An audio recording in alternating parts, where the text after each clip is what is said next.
Maverick with loyal retainers. Maverick. High Tide. High Tide. Maverick. Sneaky Go. And the other, I think that might be it. Maverick. So 6 Maverick decks, a Sneaky Go deck, and a High Tide deck. Alex Hatfield. He won the Star City Games Legacy Open in New Jersey playing High Tide. I remember that. That was a big time for High Tide. It was a big time for Candelabra. Yeah, that was its breakout tournament. That everyone was kind of like, I was very lucky in that tournament because that was held in New Jersey where I live. So, I ended extremely late, but I was able to just, drive a half hour and get home and go to sleep. I'm driving home tonight. And a little longer drive. How long is your drive home tonight? About 4.5 hours. Ooh. Wow, you opted to drive though? Yeah. It's not that bad. It's not that bad. By the time you end up going to the airport and then waiting in the airport and then doing it ends up being 5 hours, 6 hours That's true. anyway. Like I think my drive was going to be like 7 or 8, and it's like. There's that 5-hour hump though too. Of when you drive over 5 hours, you just feel gross for whole day. You do. And I don't know. I can drive 4.5 hours, and I'm 3 hours. I'm fine. 3 hours of PTU, you feel great. Get back, you feel great. 4 hours, 5 hours, you just want to take a nap, take a shower. Because I'm not going. If I was going home, it would only be 3.5. That's why I drove down. But tonight I have to go to my parents' house. I'm dog sitting. Not bad. Poodle party. I'm registering that domain name. Poodle party? Poodle party. I'm sure it exists. It definitely does. It definitely does. All right, so Adam Kai playing Maverick. Now, he has this loyal retainer. I love this loyal retainer thing going on. He has his Thalias, which are going to be great against Alex Hatfield. Aetherstone Canonist. I like that card too. And then he has 1 Flusterstorm. He also has Spell Pierces to bring in. So, of any Maverick deck, and Choke, of any Maverick deck in the top 8, Alex Hatfield had to find him up against this one. This is the only Maverick deck that stands a chance against him. I wouldn't go that far. I mean, Thalia does a lot of work, but of all the Maverick decks that are there, it is by far the hardest, because not only does he have to, to worry about, he might have, a Canonist on the board, and Canonist and Mother of Runes is, forces me to get a rebuild, right? But he also is just like, and when he does that, I can't get Flusterstormed when that happens. This is, wow. Adam Kai. Adam Kai's good. He is good. He's positioned himself very well here. So, do we know who's on the play? We do not right now. Adam Kai and Alex have to know each other fairly well from the Star City Games Open Series circuit. They both play in a lot of events. I'm sure they've played before. Legacy Masters. Yeah, the old school Legacy players, big fans. So I imagine that this is a less tense match than some of these have been.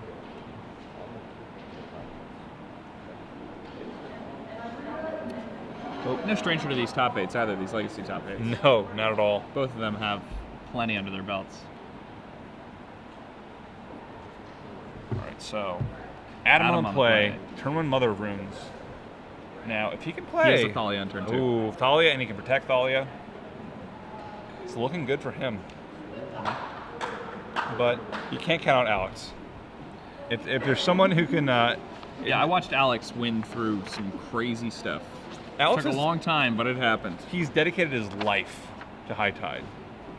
He played High Tide when High Tide was not particularly good, and he's playing it now, and it is particularly good. He also finished fairly good the GP recently. I think so, right? I know he didn't tap top 8, but I think he did like a top 16 or something. Or at least one of the Hatfields did. I don't know if it was him or his brother. It's nice to have a brother to test with. It is. Huge help. I imagine. I haven't had that since I was 13. Yeah, my brother tried playing Magic maybe once or twice, and I think I just had some deck with 15 Goblin Grenades, and that was about that. Literally 15, not even that exaggeration. 15 actual rules are for losers. Thalia. Does he have a Force Will for this? It looks kind of like he does. It looks like he's going to play it. Yep. Force Will, removing Flusterstorm.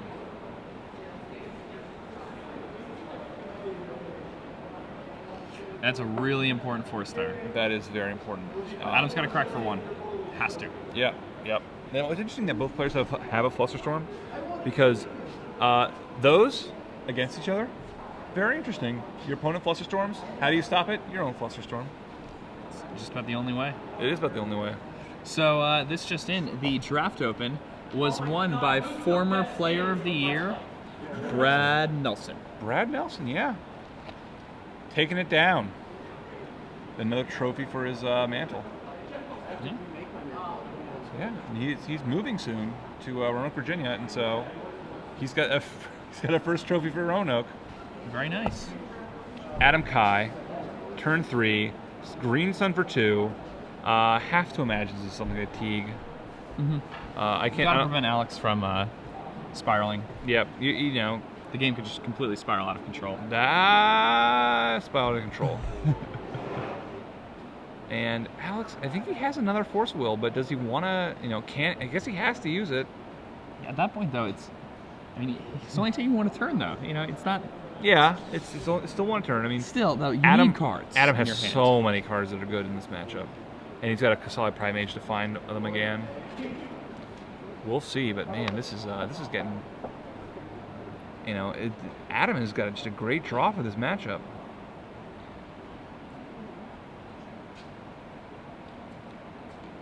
And it's like Alex is getting hit for 2 a turn because he keeps on needing to force these things. Yeah.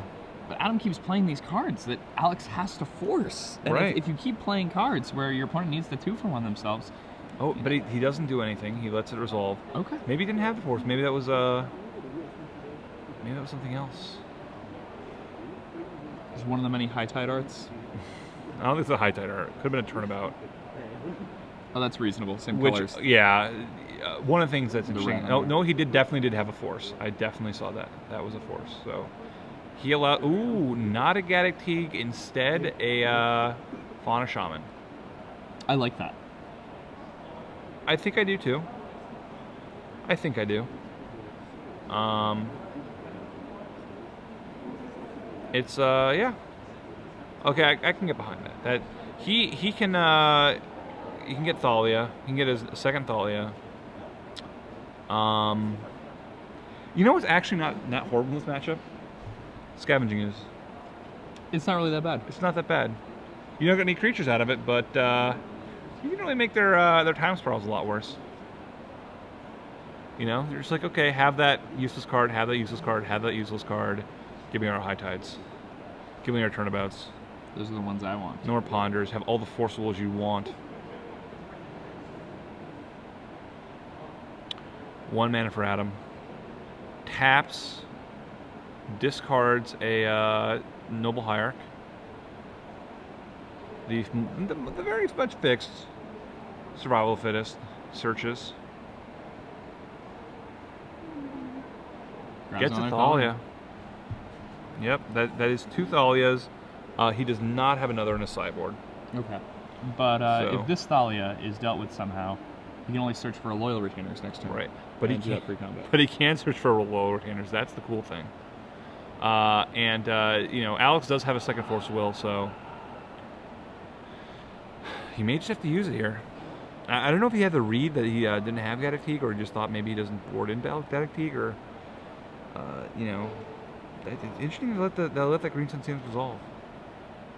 I'm very curious about that, but I guess we'll find out. Thalia. Alex thinks he, certainly does not want a Force Will here, but I don't know what other option he really has.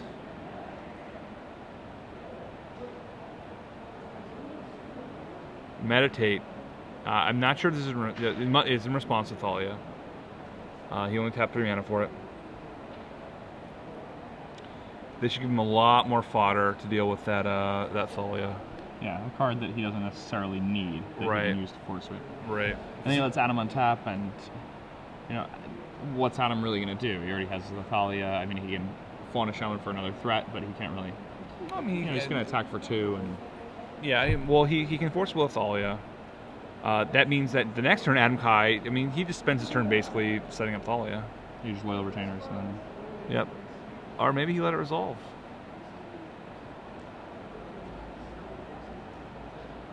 He's definitely thinking that. No, he's taking his time. Deciding whether or not it's force. Yep. It's hard. This matchup is really hard. Yeah. You know, deciding what you want to do. You know, he can win through a Thalia, but it's not easy. High Tide does a pretty good job of doing that, but you have to have a lot of lands in play. So let's you have to get up to like 5 or 6 instead of 4. So, yep, we're double checking on how the turns work. We're not getting a repeat of the Grand Prix. Attacking for 1. Yep, Adam Kai attacks. Putting Alex at 15, I believe, because he forced twice. Yes, yes, I believe that is correct. Adam Kai gets his bonus turn. Technically, just his normal turn, and Alex skipped his turn, but.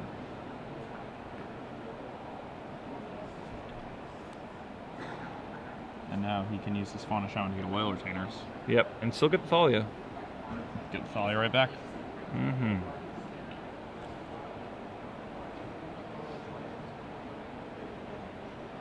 And he's going to discard Dryad Arbor, a creature despite not having a mana cost. Yeah. It's a land creature. Pretty cool card. It's a very cool card. I love it. It's going to get printed again, supposedly. Why is that? It's in Future Sight. It's one of the future shifted cards. That was the whole point of it. That's not the whole point of it. That was possible futures. Oh, it was many possible futures? Otherwise, they got to print Tomograph again. Yes, that's true. And Bridge and Below. What kind of set does Bridge and Below go in? A miserable set. Yeah. Bridge from Below is the worst thing ever. Yep. Some of them will see print, some of them have seen print, but not all of them will. So yeah, the fact that we went through the new Mirrodin block and didn't get Ghost Flame kind of blew my mind. Yep. I think they it even has the Eldrazi. They were going to put it in Rise of the Eldrazi, but I think they decided that somehow it didn't fit. Like the color spells were just colorless, not red mana counters colorless. So. Well, that was the only one that matters. Right. So yeah, Adam Kai gets a Aethersworn Canonist, plays a Gaia's Cradle, casts the Aethersworn Canonist, and now Alex is really in trouble. I think he actually might. Is he hard locked? No. Is he almost hard locked? Yes. It's really tough now. Wipe Away. Wipe Away is the card that he can have to bounce the Canonist to stay alive. I believe he has the Cunning Wish in his hand, so he can't eventually go he get also it. End of turnabout Adam Kai, tapping all of his creatures, and then on his turn use basically any bounce spell to get off the table. True. I think the most likely thing he's going to do is try to get a land here. Play the land. I don't know what else is in his hand, but to Cunning Wish for a Wipe Away, get hit one more time, wipe away the Canonist, and then try and go off from there. But he draws Force Will. He still, he does some other islands, so he's not completely missing land drops here. Adam Kai, light on cards.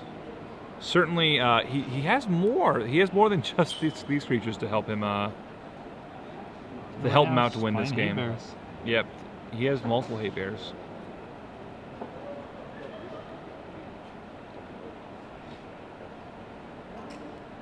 And he has a discard. Now this could be turning Loyal Retainers and puts a Thalia and needs from Canonist in play. Then it's super duper duper hard. I would actually only call it minorly. Well, yeah, okay, it's super duper hard then. So it's only minorly. Yeah, it is. It's because then you have to wipe away at the end of Adam Kai's turn, return the Canonist, untap. Like Thalia is actually at the point where Alex is at. Thalia is not that bad. So he grabs another Mother of Runes. So He could have taken out the lower retainer. The lower retainer is largely there to get Elishnorn into play. I'm surprised he got another Mother of Runes here, because, I mean, Wipe Away is really the only thing he's worried about, Yeah. and Wipe Away, Mother of Runes is not blocking a Wipe Away That's ever. true. Yeah, I mean, that's what I would have gotten here. In for 2, Alex Hatfield to 14. I would have gotten the Royal Retainers to Talia. Yeah, assuming it's still in. Maybe he took it out. I mean, You never know. I mean, Right. it's not great, Talia's being a graveyard. But, I mean, these are how the games go, right? right. No, I agree. I agree. We haven't I mean, seen a lot of... I also just want to play something that has a big number on the front of it.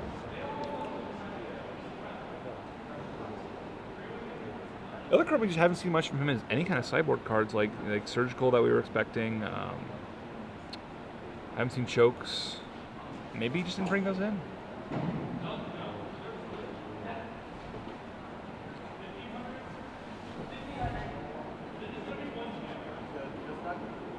Draws his card.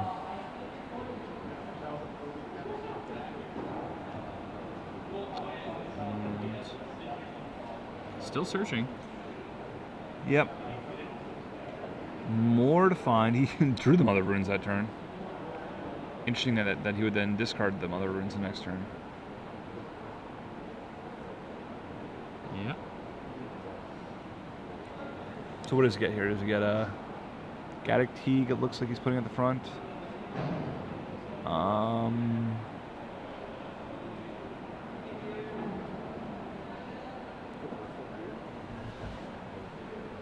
Gaddock Tigor, if he has the lower retainers, I'm sure he gets that, but... Scrib Ranger? That lets him use the Fauna Shaman again. He has Cradle, so... It does. Maybe he just uses that to... Just takes an extra point of power for free, basically. I don't know. Well, right, but he can also get the Ooze out pretty quickly. And then sort of machine gun Fauna Shaman a little bit. And get a little faster clock with the Ooze. Because if he has another creature in his hand, the Ooze next turn could probably not be lethal, but it could be. Attacking Alex on a 12 this turn with the Aegis Sworn Canonist.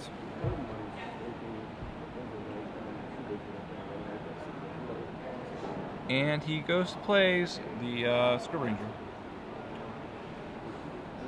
If there's one thing Alex Hatfield will not do, is cast a non-wipe away card on that guy. He's going to give it Pro Blue, I imagine, to tax. Giving it Pro Blue is actually a really sick play, by the way. He gives it that whenever he gives it Pro Blue during his turn, so he has mana open. He forces Alex to the wipe aways to just not work nearly as well. Mm-hmm.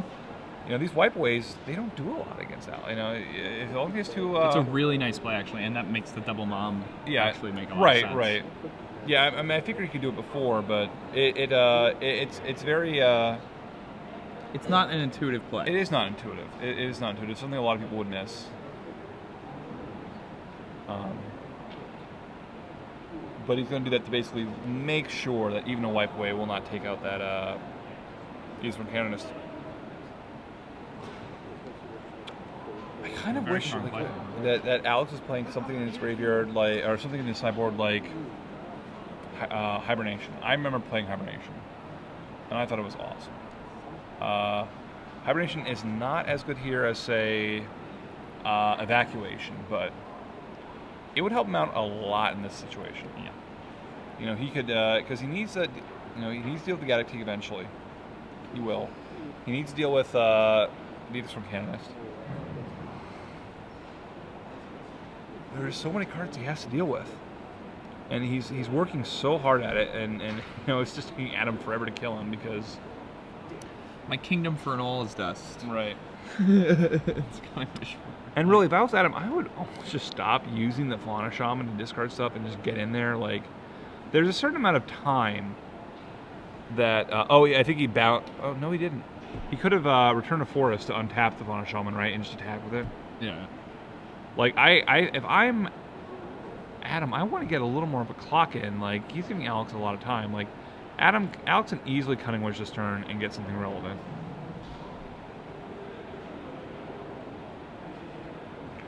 Force Will on the Gaddock Teague. Just hard cast.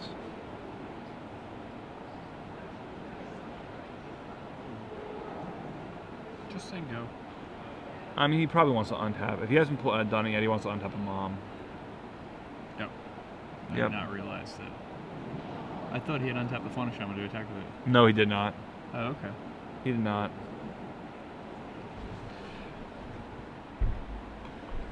Like, he's just going to basically use his forest for the next 2 turns to always leave a mom up. Really wants to leave 2 moms up at the end of his turn. Always just keeping the wipe away from making sort of Alex for the wipe away at the worst possible time.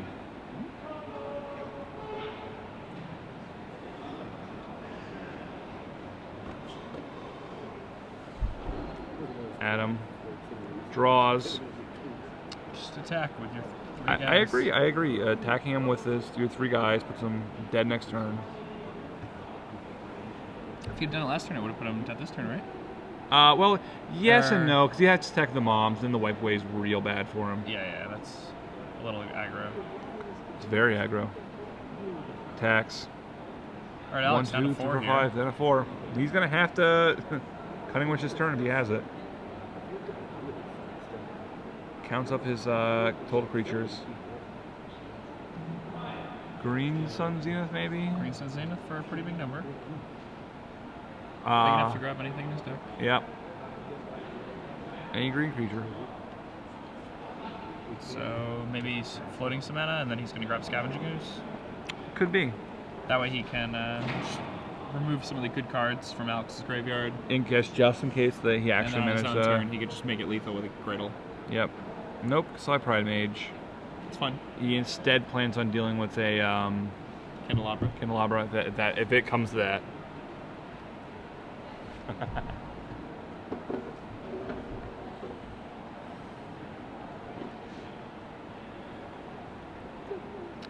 All right.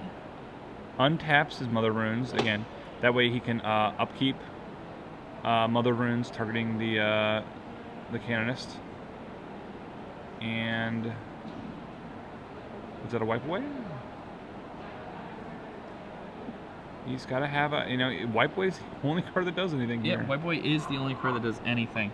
So he's either got to have drawn the natural Wipe Away, or he can Cunning Wish for it. But if he Cunning Wishes for it, then he's tapping. He can't even do that because the other Yeah, he had to do it end end of turn. That was the only thing he could have done is end of turn wipe away. End of turn Cunning Wish, my turn wipe away. Yep, he has the wipe away. So Alex Hatfield bounces it, and he is free to spend his mana this turn. Draws for turn. Knocks his deck. Candelabra, turnabout, and lands. Oh, wow. Alex Hatfield plays the deck as well as he can. He sets himself up. He waits to the last second. And, the last match we saw, he meditated. He did all the stuff. He finally gets a turn where he top decks to High Tide, right? It's like High Tide, meditate, draw 4 lands. Oh no. Yeah, so Adam Kai advances with his Maverick Splashing Blue. Yeah. Alex Hatfield, wow. I mean, he certainly knew what he was doing.